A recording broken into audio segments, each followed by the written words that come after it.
Hey, what's up everyone? Bestinwest here, and today I'm going to be starting a new video series. It's going to be called Best's Breakdowns, and what I'm going to be doing in this video series is I'm going to be taking a Pokemon in the cup that we're looking at that I feel is underutilized or underappreciated, similar to what I did with Lapras in the Rainbow Cup, and I'm going to be taking that Pokemon and running simulations against the top 20 Pokemon according to PvPoke.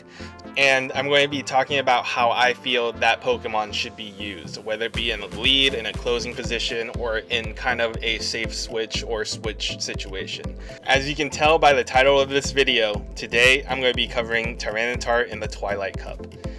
If you haven't done so yet, please make sure you subscribe to my channel to keep up to date with any new content that I may come out with. And if you like this video, please make sure you hit that thumbs up to let me know. But without further ado, let's get to the video. So some of you might be wondering why I'm covering Ttar in the Twilight Cup. If you guys were following the Pittsburgh tournament this past weekend, Ttar was used by all 4 of the ace trainers that were in participation at that tournament. So even if you're not going to use it yourself, you need to know how you're going to counter it. So that is why I'm covering Ttar today in this video. To help explain how Ttar does in the Twilight Cup, I made this infographic. It's pretty self-explanatory, but if you haven't caught on yet, it's split up into 4 different groups, 1 positive, 1 negative, and 2 groups that are kind of in between. One where if you shield at least 1 time, you will win that matchup, and one where if you... It's actually kind of more of a negative matchup, but it has some interesting outcomes depending on shielding situations. Please keep in mind that all of these are if they are even shielding situations. So if you shield 0 times and they shield 0 times, if it's green, that means you win that matchup. If you shield 1 time, they shield 1 time. If it's red, it means you lose that matchup. So this isn't taking into account shield advantage situations where you shield twice and they shield once, or you shield twice and they shield 0 times. This is only taking into account even shielding situations. So please keep that in mind when looking at this infographic. Let's take a look at the positive matchups. You have Tentacruel, Alolan Raticate, Golbat, Alolan Muck, Skuntank, Sableye, and Umbreon. If you get into a situation where you have shields matched with your opponent, then these are positive matchups. Go ahead and keep Ttar in. Keep on hitting your opponent with Smackdown. I forgot to mention that this is a Smackdown Stone Edge Crunch Tyranitar, not a Bite Crunch Tyranitar. I think Smackdown allows you to get either neutral damage or super effective damage on the majority of these Pokemon. So moving on to the next group, I have Haunter, Frostlass, and Venomoth. Now Ttar is going to be resisting all ghost type moves, so Haunter is going to be dealing not very effective damage to Tyranitar, and that Smackdown is going to be dealing super effective damage to Haunter. But because Haunter deals so much damage so fast, Ttar hitting neutral damage to Haunter will only tie in a 0 shield situation. So make sure you shield at least 1 time, and though that Crunch is going to be dealing super effective damage and knocking out that Haunter no matter what. Now, against Frostlass, if you shield 1 time, you will for sure win. But if you shield 0 times, you're still going to be dealing super effective damage to Frostlass. But you won't win by much if you don't shield. So that can come down to IVs, and most of the time if you have a Tyranitar under 1500, it's probably not going to be great IVs. So I highly suggest you shield once. That Avalanche deals a ton of damage, and you will see later once I show you some battle videos that I use Tyranitar in. Venomoth. Now if you don't shield, that Silver Wind is going to be dealing huge super effective damage to Tyranitar. Tyranitar is already pretty squishy, but super effective damage plus stab is gonna just annihilate Tyranitar. but Tyranitar is going to be dealing super effective damage back to Venomoth and resisting those confusions. So as long as you shield one time, you will win this matchup. So please, if you are up against a Venomoth as Ttar, use at least one shield. Even if it's Poison Fang, go ahead and shield it. You'll be able to knock out Venomoth and win that battle. Now to the next group, we have Drapion and Venusaur. Grass is going to be dealing super effective damage to Tyranitar because Tyranitar is part rock. Plus, Frenzy Plant does a ton of damage, so go ahead. Venusaur is crazy. But please keep in mind that Vine Whip does not do that much damage. So if you block both Frenzy Plants, you will be able to tie with Venusaur. That's not a great situation in my opinion, because yeah, you're just taking out Venusaur, and Venusaur is weak against so many other Pokemon that burning 2 shields on Tyranitar might not be worth it. It might be worth it in certain situations, but the majority of the time you will lose that matchup. So unless you have a strategy in mind, yeah, that's a losing battle. Now Drapion, in a 0 shield situation, you will be able to beat Drapion. Mainly because that Stone Edge is going to be hitting Drapion for a lot of neutral damage. But if Drapion shields at least one time, those infestations, so this Drapion is using infestation, those infestations are dealing super effective damage because Tyranitar is part dark. So super effective damage there, and also Aqua Tail is going to be dealing super effective damage. So if you don't block, Drapion is going to be dealing super effective damage to Tyranitar. So that's the third group. So that's the third group in my infographic. It's the matchups that you have a negative matchup against, but in certain shielding situations you can kind of come out on top. In very limited situations you can come out on top.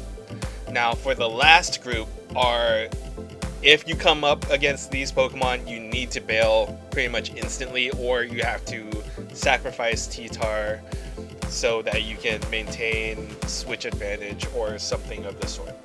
And those Pokemon are Wigglytuff, Azumarill, Quillfish, Toxicroak, and Nidoqueen. So Wigglytuff, Charm user, is going to be dealing super effective damage with Charm. It's just going to deal a lot of damage with those fast attacks. Azumarill, Bubble's dealing super effective damage. Play Rough is dealing super effective damage. If it has Hydro Pump, that's also dealing super effective damage. So that's just a bad situation for Tyranitar. Quillfish, Water Gun, is dealing super effective damage. Toxicroak, 2 times super effective damage because of that counter, and Tyranitar is double weak to fighting types. And Nidoqueen, which is kind of surprising because Nidoqueen is part poison, but because Tyranitar is rock type, those earth powers on Nidoqueen are going to be dealing super effective damage, and it charges relatively fast, so that's why Tyranitar will always lose against Nidoqueen. And I think those smackdowns are going to be dealing not very effective damage to Nidoqueen because of her ground typing. So that's it for this infographic. Most of it is pretty intuitive. The green and the red are pretty intuitive. Just get out or stay in depending on those what situation you're in. The 2 groups that are in the middle are a little bit less intuitive, but make sure that, you know, if you're going up against a ghost type Pokemon, make sure you shield at least once. You'll win that matchup. If you're going against Venomoth as well, make sure you shield at least once. That way you can win that matchup.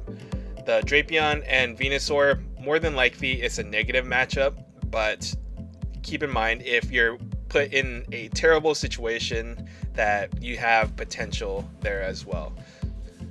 So next up, I'm going to be talking about how I feel Ttar is best utilized.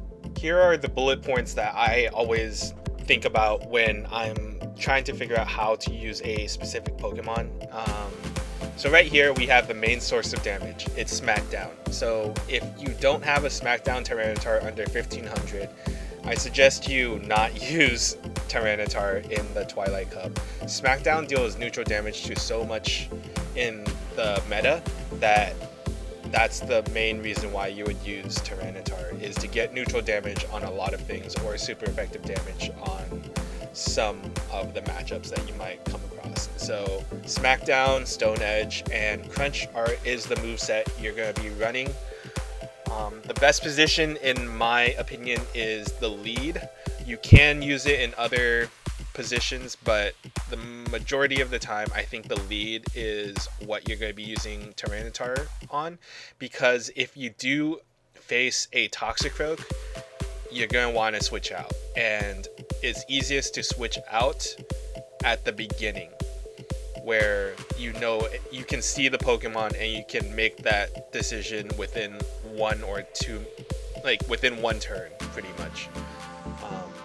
Now if you see a Quillfish in your opponent's lineup, do not lead Tyranitar. The reason being is, if they are using a Quillfish, the majority of the time Quillfish is going to be a lead.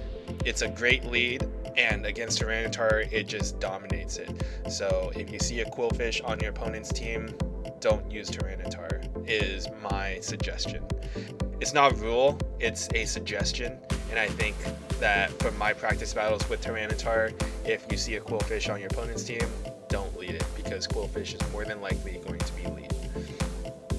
Now, what do I suggest pairing Tyranitar with?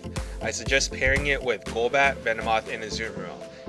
Do you guys know why? Yep, all of them counter Toxicroak. Toxicroak deals double super effective damage to Tyranitar, so these Pokemon counter Toxicroak. Golbat, Venomoth is doing double super effective damage back to Toxicroak. So let's say you have Ttar out and they bring in Toxicroak. They knock out Ttar in maybe like 2 or 3 counters. You can bring in Venomoth and knock out his Toxicroak in 2 to 3 confusions, right? So that's my suggestions as to how to use Tyranitar. Let's get into some battles. So for these first battles, I'm going to be going up against Jay Devin. Shout out to Jay Devin, link in the description to his channel. As I mentioned, I'm leading off with Ttar. He leads off with Azumarill. Bad matchup. I'm going to switch right away into my own Azumarill, the mirror match. That's something that you should consider whenever you face a Azumarill and you don't have a hard counter. Maybe go for the mirror match. Azumarill is kind of a safe switch in. So he brings in his Kanto Muk, and those poison jabs are going to be dealing super effective damage, but I think he's going to use Acid Spray, so I don't block. It deals super effective damage, and now those poison jabs are going to be dealing a lot of damage, but I did preserve that shield. This is a negative matchup, I think, but at the same time, I was able to get a pretty positive outcome.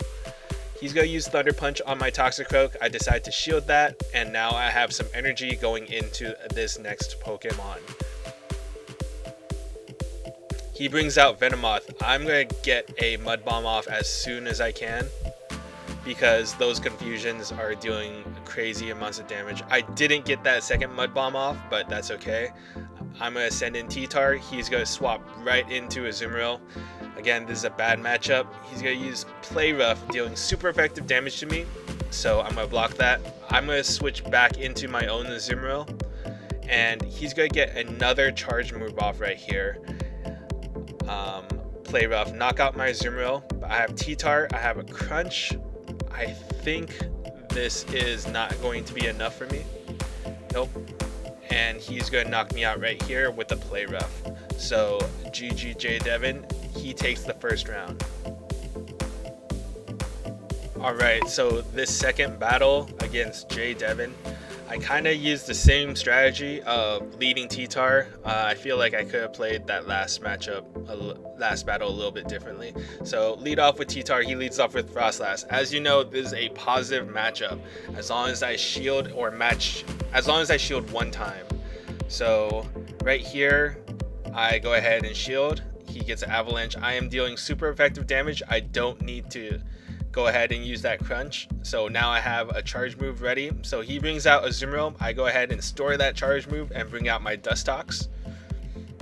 Dustox is a good substitute for a Legacy Venomoth if you don't have one. So he goes ahead and switches in his Kanto Muck. I get this Silver Wind off, not very effective damage, but that's okay.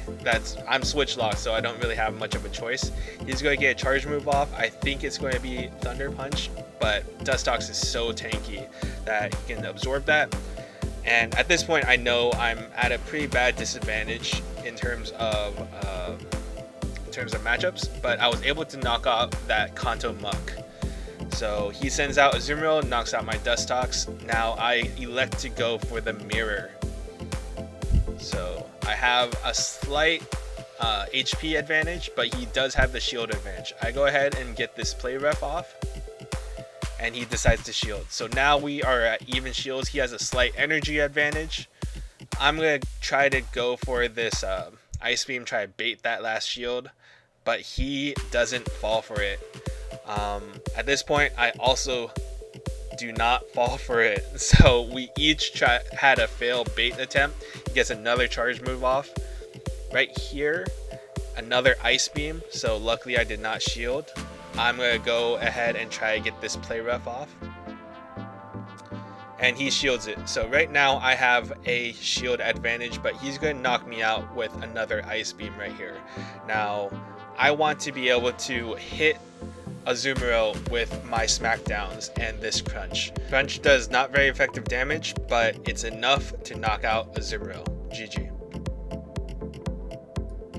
And now for the third battle against J Devin. This is the first time I elect not to use Tyranitar as a lead, and I come up against Azumarill as a Toxicroak, and I switch into my Skuntank. He charges some energy and switches to Venomoth. He must not have a hard counter to Skuntank, but I get that bite off. Now Venomoth is doing neutral damage with those confusions, but it's not enough, right? These crunches are also dealing neutral damage back. So I'm not sure if he's charging energy or he's just he's trying to knock me out or saving energy. But he knocks out my Skuntank after using a Silver Wind. Neutral damage to Skuntank. I go ahead and send out my Tyranitar, knock out his Venomoth with one smackdown. Now at this point, I think he's going to send back out Azumarill. Azumarill is going to be dealing super effective damage with this play rough. I decide to shield it. I switch into my Toxicroak. It's my best chance at knocking him out, but he switches into Golbat. I'm going to go ahead and get these Mud Bombs off. This is my only opportunity. Like, he's just hitting me with wing attack after wing attack. He's charging up all that energy. I think he's trying to save it for my Tyranitar. I decided not to shield. My only chance is to bank up energy and save that shield for Azumarill, because Azumarill will have one-shot KO potential. So he elects to use 3 Poison Fangs on my Tyranitar instead of going for that Shadow Ball, because Shadow Ball is going to be doing not very effective damage to a Dark Tyranitar. So he has a Azumarill left with 1 shield. So I'm going to go ahead and get this crunch off. He blocks it and knocks out my Tyranitar, and I had 1 shield left. So yeah, it was kind of a bad situation. I ran Tyranitar and Toxicroak. Both of them are weak to Azumarill, so as you saw right there, Azumarill was the MVP of that last battle. Alright, so this next set of battles is against Sir Chris, a local trainer. He leads off with Frostlass, I lead off with Ttar. This is a great matchup for me. He goes ahead and switches out right away. I have no great Pokemon to go up against his Azumarill, so I elect for the Mirror. he goes ahead and gets a charge move off. I don't want to fall for a bait, so I go ahead and let this play rough go, which is okay. Azumarill is tanky enough, so I'm going to go ahead and get this play rough off as well. And he decides not to shield that either. He's going to get another charge move off, and I'm not going to shield this one either. It's a play rough. I'm going to get my own play rough off because I believe this is going to be my last charge move unless I shield. He decides to shield that. So now he gets a charge move off, and I elect to let this go. He gets an ice beam off, and my Azumarill faints, unfortunately.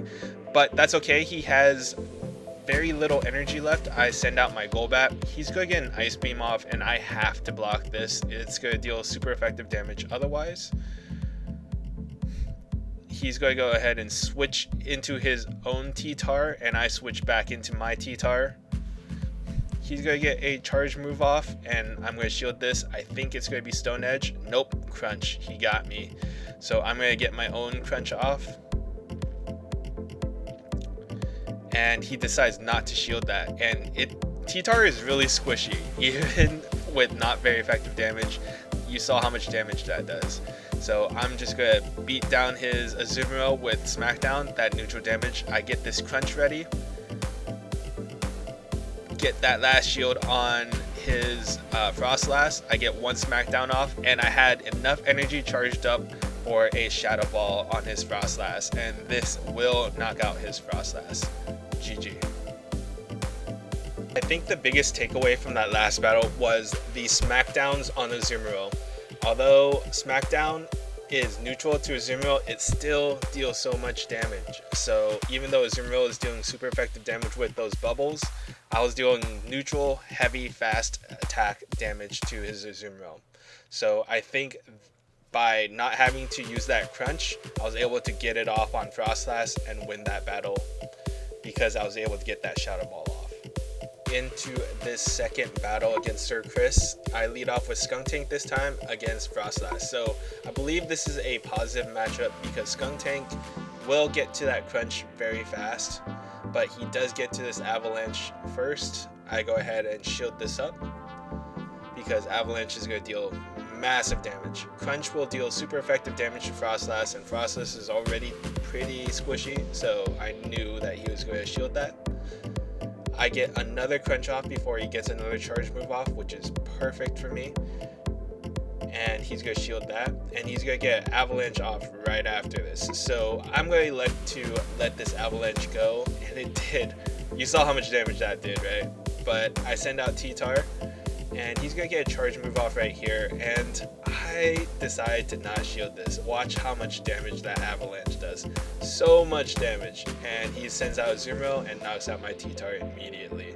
Now it's Azumarill versus Azumarill, the mirror match, but I do have a shield advantage. I'm going to let this one go because I don't want to be shield baited. I'm going to get this play rough off. He has no more shield, so yep, this is going to go through. So I have the HP advantage, the shield advantage, but he has a Frostlass in the back, I believe. So I'm going to shield this play rough. I'm going to get another play rough off. And so this is close to KOing him, and he gets one more ice beam off just in the nick of time. Nope, never mind. He gets a play rough off, and I have a charge move, but I don't use it because he sends out Frostlass, knock out that Frostlass with fast attacks. So I have a charge move charged up, sends Azumarill back out. Interesting, he had actually switched into Frostlass. So he sends out Ttar, I get this play rough off. It's gonna deal super effective damage, almost knocks out Ttar, and double KO. Man, my Azumarill knocked out almost 3 Pokemon. That's pretty crazy. GG. I think the main takeaway from that battle was how squishy Ttar really is. Look at how much damage a neutral Avalanche does to Tyranitar. Almost the whole damage. That's so crazy. And look at how much my play rough does to a full health Ttar.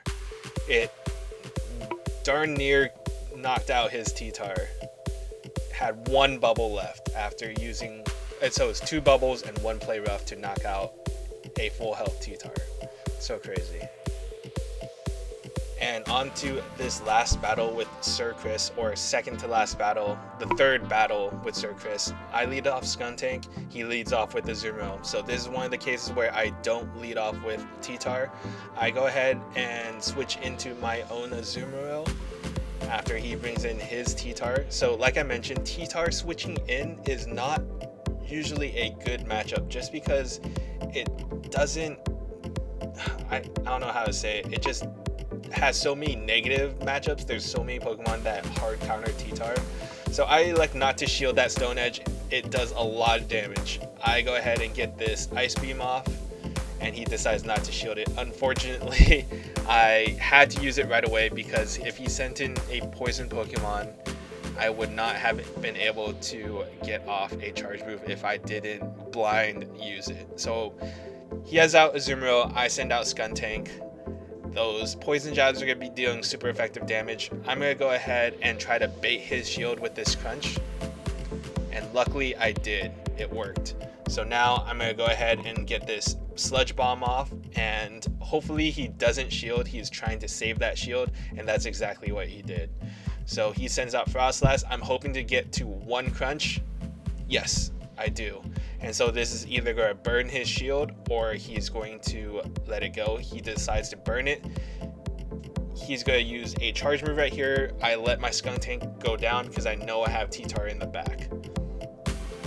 So Ttar, I think, is best used not in a lead if a Pokemon, after a Pokemon has fainted. So if they switch into a hard counter to Ttar, you can still switch out of Ttar.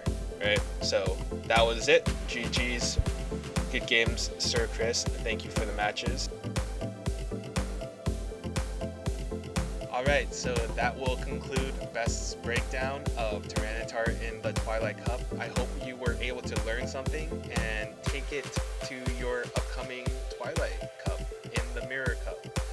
Anyways, I think the key takeaways from this video are that Tyranitar is extremely squishy. That makes it ideal to use it in the lead situation where you can switch out right away, or in a situation where you're bringing Tyranitar in after another one of your Pokemon has fainted, because that will help you preserve that switch. So if they bring in a Toxic Rogue, you can still switch into a Azumarill or something like that.